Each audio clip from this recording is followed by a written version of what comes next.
I found two things to be true.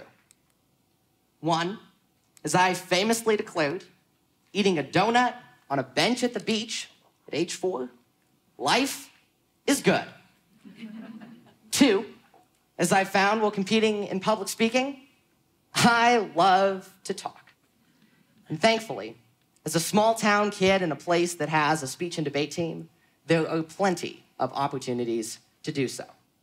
After all, I've been to Indianapolis, Birmingham, Fort Lauderdale, have competed at all those places, and have won extemporaneous speaking for the last 2 years at the state level. And today, I'm the first student in CHS history to deliver a TED Talk.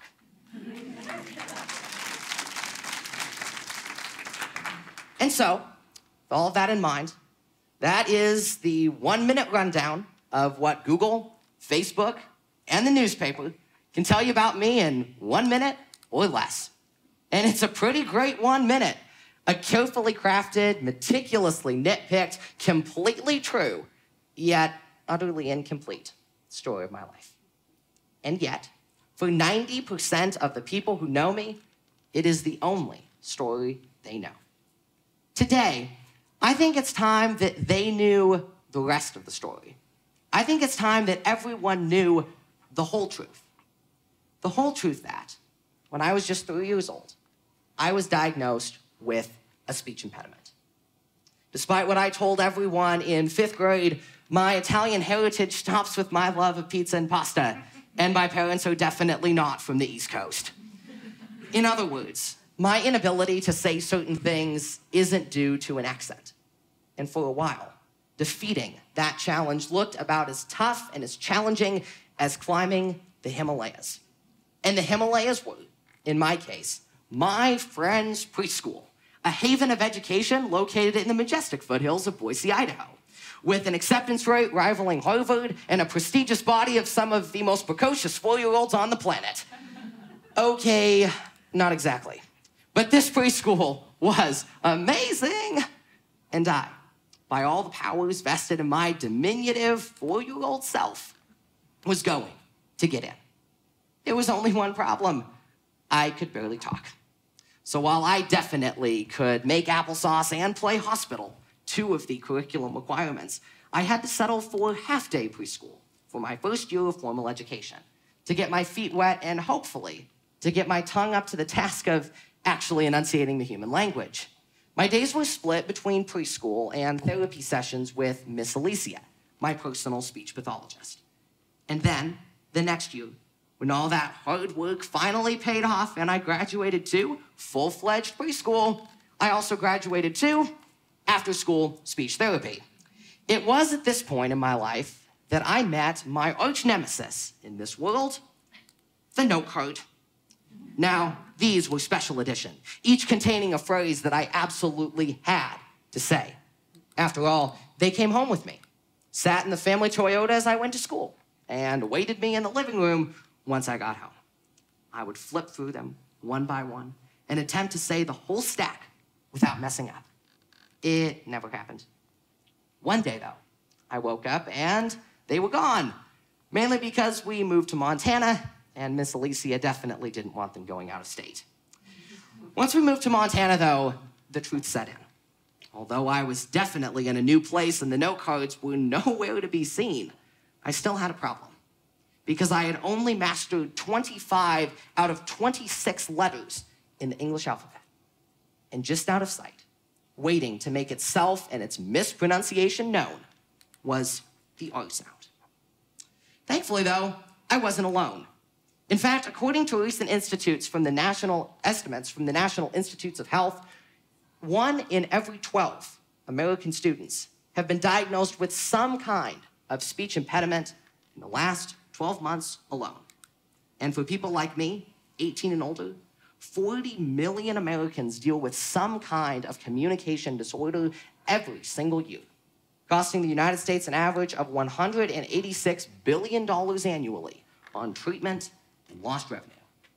But even more devastating, these difficulties can be used to stigmatize and snuff the voices of those who suffer from them. It's a fate that could have befallen Winston Churchill, Demosthenes, and even Joe Biden. In 1921, English journalist Harold Begbie said that Mr. Churchill is more often fighting himself than his enemies, referring to the then Secretary of State's speech difficulties.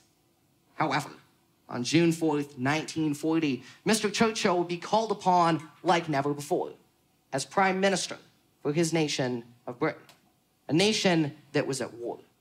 With defeat looming on the horizon and hundreds of thousands of soldiers trapped on the port of Dunkirk, Churchill would be called upon to give a speech to Parliament entitled, "We Shall Fight on the Beaches." It was delivered in a time when hope was bleak. Yet, one London listener at the time, Harold Nicholson, recalled that the speech sent shivers down his spine. And just 9 months later, the American journalist H.R. Knickerbocker said that while the speech would be remembered, it deserves to be memorized by us all. And let us not forget who won that great war. Churchill would go on to defeat Germany, conquer his speech impediment, and become one of the greatest leaders and orators to ever live. Churchill would be second only to Demosthenes in turning his adversity into achievement. Demosthenes was born in the ancient Greek capital of Athens in 384 BC to a wealthy swordmaker. Tragedy would strike his family at a young age, however. When he was just 7, his father would pass away, leaving young Demosthenes an orphan with a newfound claim to a sizable inheritance. There was only one problem. That inheritance was guarded by 3 legal appointees, all of whom were utterly corrupt. With his inheritance dwindling due to fraud, the educated and talented young boy embarked to take his financial guardians to court. There was but one problem.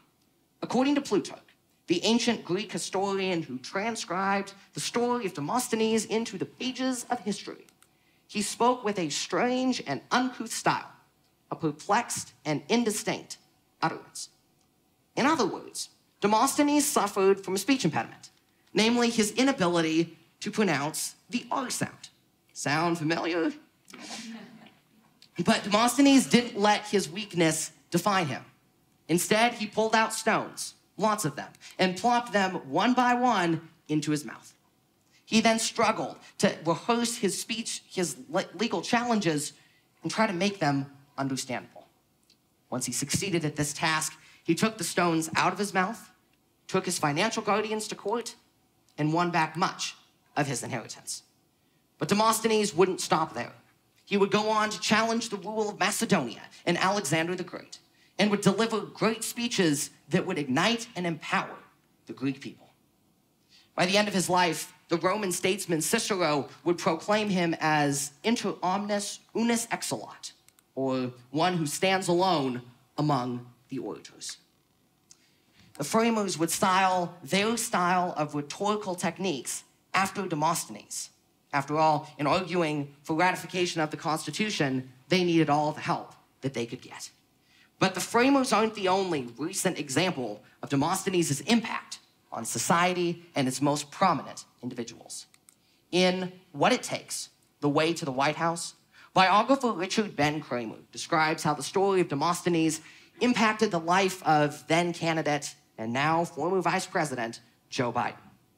But when Biden was just 7 years old, he was not a powerful vice president or politician, but rather a young boy with a painful stutter. In 7th grade, he read of Demosthenes, how he used pebbles to overcome his speech difficulties. And one day, he decided to try it. As the author describes, he went out to the blank wall behind his house, the wall that stared out towards the fence, and he struggled to read aloud with pebbles in his mouth. And he tried to read that page without a miss. About that same time, Biden turned to applying for acceptance at Archmere Academy, the most prestigious Catholic high school in all of Delaware. There was but one problem with this plan. Archmere was the only high school in all of Delaware to require 2 years of speech classes. And for their final assignment, Biden would have to deliver a speech to the entire student body and staff during a Tuesday morning assembly. And so immediately, Biden began to write, memorize, and practice. Somewhere, he had heard that a stutter was caused by facial muscles seizing up during speech. And so he struggled in front of a mirror to slow up his delivery and so he wouldn't have that problem. And when the fateful day came, he delivered his speech almost seamlessly. It is why, when the class of Archmere in 1962 recalls their classmate, Joey Biden, well, they remember his athletic ability and academic achievement. What they remember most about that Joey Biden is that he could really talk. And talk he has. In July of 2016, Forbes magazine wrote that his speech to the Democratic National Convention was a symphony of passionate words that brought the house down. From London to Athens to Washington, from Churchill to Demosthenes to Biden, the world has felt and seen the impact of adversity overcome by achievement. Today, I stand here to not only celebrate their stories, but to continue to encourage us to write our own. My story is of an 18-year-old who was believing that my societal voice was invalidated by my speech impediment. What's yours? Maybe today you feel as though your academic challenges, interpersonal uncertainty, or health crises invalidate your right to shine and share your voice in the workplace, classroom, or at home. Maybe today you've spent an entire life embellishing an image, believing that if we don't acknowledge our deepest flaws and insecurities, that they simply don't exist. Maybe you're looking down a metaphorical road where you believe that your challenges and weaknesses will be more debilitating, not less, in the future. And you feel a question pressing at the back of your mind as to whether the tribulation you currently face is worth the triumph that you dream of. If that is you, let me just say that I've been there too. And some days, I feel like I still am. But I'm up here on this stage because at one distinct point in my life, I determined that my weaknesses, my infirmities, my speech pathology note cards would not impede my dream of living a noteworthy life. TEDxHieronymusPark, today I challenge you to do the same, to identify your weaknesses and turn them into your greatest achievements, to dare to live that uncommon life. But for the meantime, let me leave you with this quote, spoken by chronic stutterer turned iconic orator Joe Biden. When you commit yourself to a goal, and when you persevere in the face of struggle, you will discover new strengths and skills to help you overcome not only this challenge, but future life challenges as well. I promise you, you have nothing to be ashamed of, and you have every reason to be proud. TEDxHieronymusPark, you have every reason to be proud today. Dare to live the uncommon life. Thank you.